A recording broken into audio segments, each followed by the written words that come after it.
Hey everybody, welcome back to the 5th best unit in Wargame and Dragon as voted by you.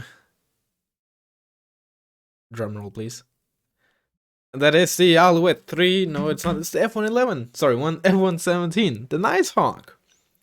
Some people, especially in the Kerners video of course, like I said, it was the closest competitor or closest plane really in terms of gameplay to the Kerners, or payload at the very least. People have been saying, oh, Kerners is better, oh, Nighthawk is better. What is the actual difference? I mean, the biggest difference is obviously the stealth. Nighthawk, the only plane with exceptional stealth. Let me show you the actual stats here. Is it in... Yeah, stealth 3. That means it's 3 times harder to detect than a normal plane. Meaning you can get 3 times as close to an anti-air piece before you get detected. In comparison, the next best stealth we have is on the Raven with this value of 2, right? So assume, yeah, no, I'm not even gonna try to get into math. I'm gonna say wrong stuff anyway. If you take a look at the Acer Guided Bombs, I'm fairly certain they are pretty much identical. They both have a short reload of 1 second and a salvo length of 2. That could have been a small difference. Meaning that salvo length of 2, obviously they have 2 bombs, 1 salvo, shot reload of 1, meaning 1 second in between those bombs. If you take a look at, something like Q5D, yep, Harrier, they all, I'm pretty sure, have a short reload of 1 full second. No, the Paveway, for example, does not. Here, the British Harrier has actually 0.6 seconds, which kind of understandable if you had, because there's 4 LGBs, right? Otherwise it would have to be deploying those for 3 full seconds, right? You get the first one off immediately, of course, and then you have to reload 3 times for 1 second. With this, it's actually only 1.8 seconds in, well, not necessarily in anti-plane range, of course. Where's the Japanese F1? Let's see. Also 1 second. The Cheetah presumably also has 1 second, right? Yeah, 1 second short reload. I think those are all the laser guided mount planes. But yeah, they do have a noise value of 2, meaning it then gets twice as easy to detect. Overall, making it, look, I'm not gonna pretend I know the exact math, how much, harder it is to detect, but of course it, most of the time, once it actually drops laser guided bombs, you often spot it if you haven't spotted it already. Sometimes you don't even spot it at all. If you don't have radar AA,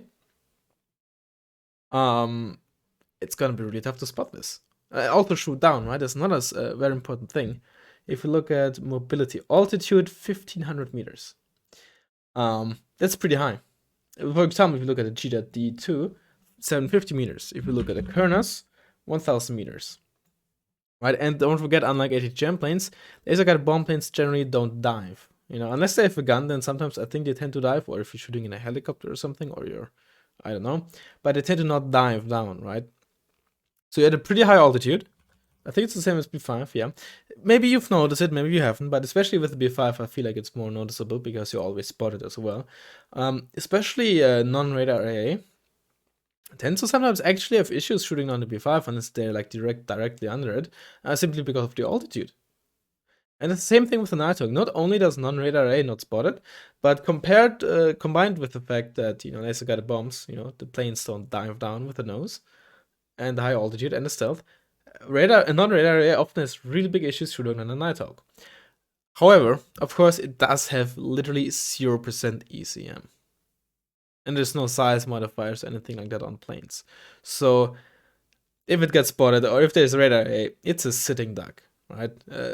It's obviously the Neva, the non-radar Neva, the Neva M1T, are both in real life. Yeah, sorry you didn't know it wasn't invisible. Yes, get the memes out of the way. And in game, probably its biggest threat because US airplay often also revolves around the A10 and most importantly the Raven, right? Also sniping AA with that, or at the very least suppressing radar AA, right?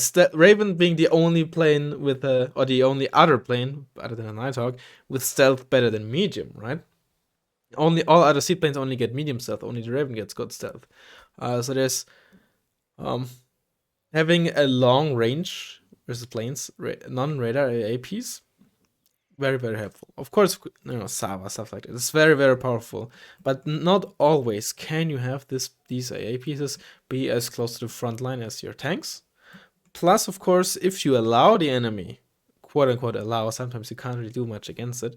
If the enemy manages to build up an air force with a 10 as well, and the seed, of course, and you have these pieces at the front line, they might also get spotted if you don't have a lot of cover, right? It's very map dependent, very matchup dependent, etc., etc. So in some areas, Nighthawk can be really, really tough to deal with, especially against a good player, of course.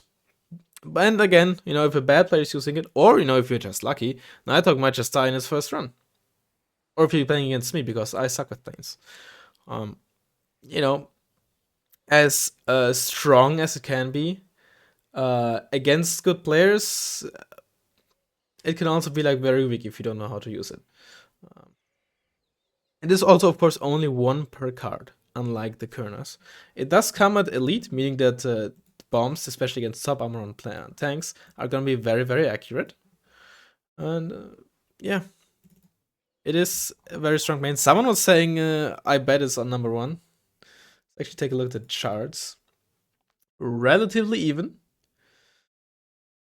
in terms of vote distribution. And as you can see, it is not a small step up against the Erikois and a good chunk against the Kerners.